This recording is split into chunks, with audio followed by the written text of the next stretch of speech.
Praise lord సంఖ్యాకాండము 14వ అధ్యాయము 8వ వచనము. ఇక్కడ నూను కుమారుడైన యెహోషువ యెఫ్నే కుమారుడగు కాలేబు సాక్ష్యం చెప్తున్నారు. 8వ వచనము.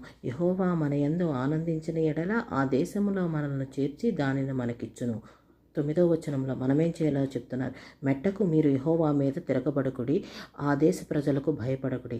మనం ఎప్పుడు దేవుడిచ్చిన ఆజ్ఞలకి మనలో ఉన్న పరిశుద్ధాత్మని ఎప్పుడూ ఎదిరించకూడదు. దేవుడు ఆజ్ఞకు లోబడి ముందుకు నడవలసిన వారమై ఉన్నాం.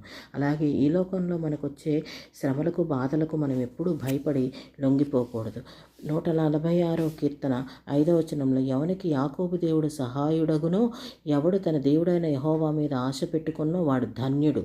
ఆయన ఆకాశమును భూమిని సముద్రమును దానిలోనున్న సర్వమును సృజించినవాడు అని చెప్తున్నారు. అలాగే 147వ కీర్తనలో తన యందు భయభక్తులు గల వారి యందు తన కృప కొరకు కనిపెట్టు వారి యందు యెహోవా ఆనందించువాడై ఉన్నాడు.